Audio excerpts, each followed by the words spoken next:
MLP has many characters. Many of them got their fair share of stories, but there also are many that deserved more than they got.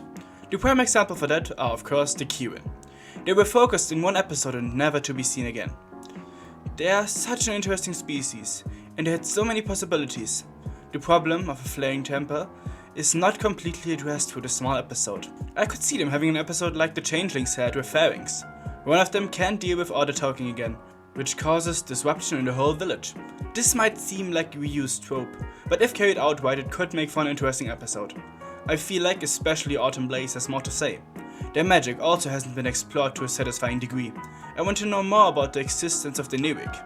And this is just one of the options this versatile species could be used, but they are by far not the only ones that are underused.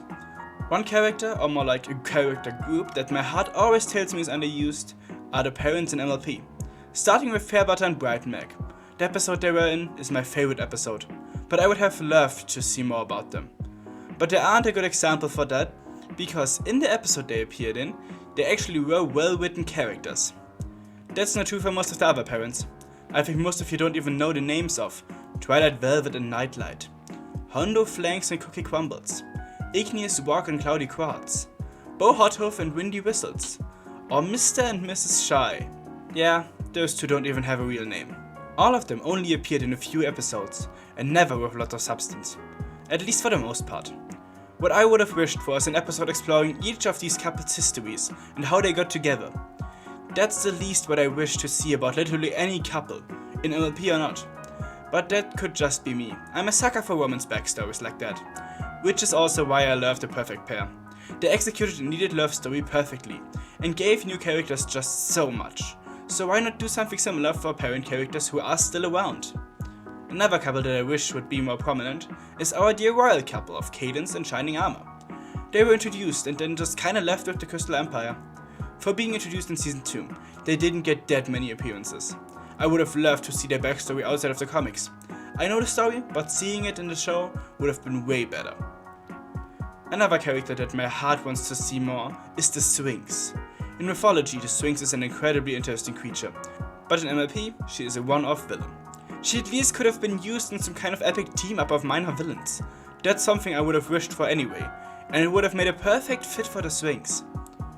The next characters only had one appearance, Princess Skysta and her mother Queen Novo. It's completely understandable that they didn't want to hire these top-class voice actresses for the show. I mean, they're expensive as hay. But it would have been interesting to get a story about them adjusting to the life without the threat of the Storm King. The only episode with a similar trope is Surf and or Turf, but they could have easily written that episode with the Queen and Princess instead of Terra Ma, who now that I think about it also is underused. There are several characters that only appear in one episode, like the next duo. Well, it's more like two duos that were used in the same way. In the episodes they appear in. Those two duos being Skysting and Vapor Trail, as well as Saffron Masala and Coriander Cumin. All four were used in Cutie Map episodes and nothing more. The first two I would have hoped for some more Wonderbolt and training adventures. I mean, we don't even know if they became Wonderbolts in the end. As for the other two, they are ponies with an exotic origin, so there was a possibility to expand our knowledge of Equestria and tell us more about where they came from. I would have loved to see a pony India. On to the next one, who actually was introduced as a forgotten character. Moondancer, Twilight's childhood friend. Her appearances include one episode and outside of that, no speaking appearances, only cameos and mentions. What I wanted to see from her is more of the life of a magic student. We only saw glimpses of how that works. And seeing the life of an active magic scholar is something I wanted from Sunburst, but I wouldn't mind seeing it with Moondancer. It could add so much more lore to how magic works if we get to see more of the studying up close. Next I want to mention another underused species, the Griffons. We have 4 prominent Griffons, and that's about it, but we don't know most of them that well. We have knowledge about Gallus, a lot in fact, but Gilda and Gabby as well as Grandpa Gruff are pretty unknown.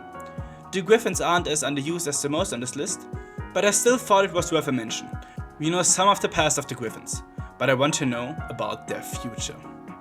Old characters often have more time to appear, but that didn't stop Babs Seed from having only 2 major roles in episodes, and a few minor cameos.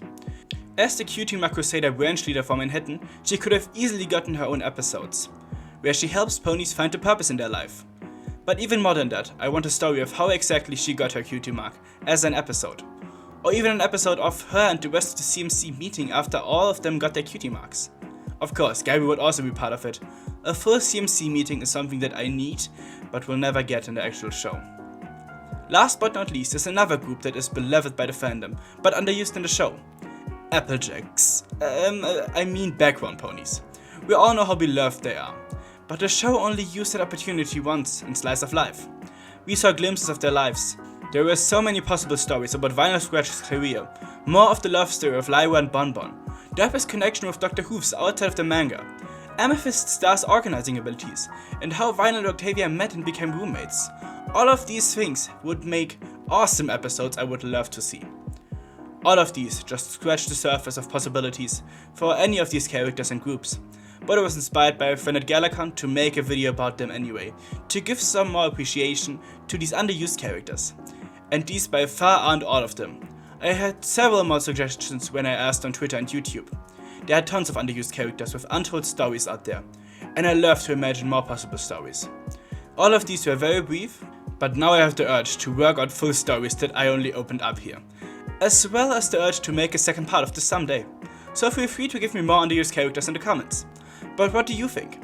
Which of these characters do you want to know more about the most? Do you have any ideas how the stories about them would turn out? Let me know. Like, comment and subscribe if you enjoy my content.